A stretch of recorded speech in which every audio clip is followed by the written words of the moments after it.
This is a short video where I'm trying to demonstrate my latest wax pen experiment, and I want to show you that you don't have to spend a lot of money to be able to use wax. This little alcohol lamp I made out of a glass jar, had a metal lid, drilled a hole in it and pressed a glass wick that you can buy at most hobby stores. They come two to a pack, 2 wicks and 2 of the glass stems for, I think it was $1 for both. So you're looking at about a 50-cent to $1 alcohol torch, and this is the pen that I'm going to be demonstrating. This is a wooden dowel. It's copper pipe that I cut at an angle, squeezed it flat, cut a hole in the top for the little wax bullets, if you will, to put in there, and just a bolt holding it on. You don't want to glue it on because it is going to get warm and break the glue bond. So the really only important thing is to shape it and to make it fit your style. The copper is kind of soft when you begin forming it, which is kind of good because it makes it easy to cut. In fact, I cut this top out with a pair of scissors, believe it or not. The copper is very soft and very thin. But as you form it, as you heat it repeatedly, it actually work hardens, and it gets to where it's not too soft to use as a tool. Just press the wax cartridge in, and what I'm going to do is heat it up here for just a few seconds, maybe 30 seconds. Once you get it warm and the copper is heated evenly, it'll stay warm for a pretty good while, and so it's not, you don't have to heat it as frequently as you might think. So we'll see what we got going. See if any of the wax has trickled into it, which it has. I can see. You see that's a pretty good flow of wax there. By tipping it back, you can control the flow. You can draw little dots if you like. You get kind of a capillary action going, and it holds it back.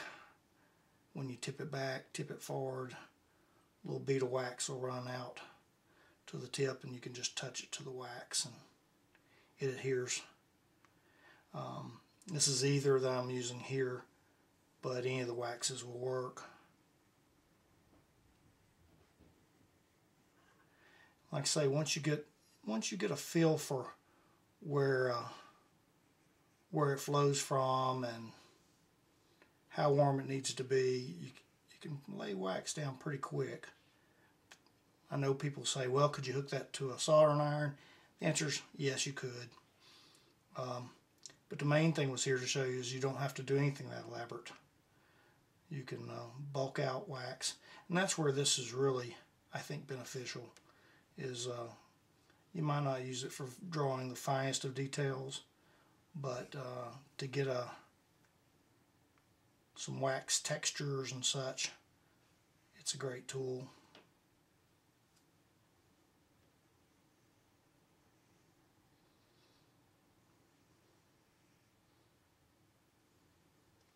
It holds a fair amount of wax, as you can see. Of course, it goes without saying, the alcohol lamp is very hot. Alcohol burns at a very high temperature, a couple thousand degrees, so you need to be really careful that you don't put your hand over it, because you can burn yourself. And of course, if you leave the room, make sure that you put it out. Don't leave it out for children or pets to hurt themselves.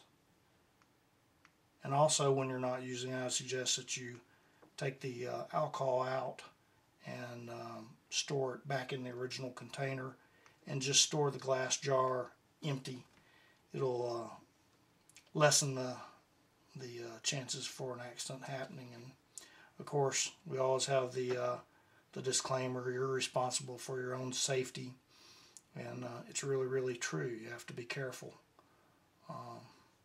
but you don't want to be so fearful that you don't pursue your arts. Just be educated, use common sense, and always think safety first. As you can see, I was going to try and run the wax out for you so you can see how much wax it really does hold.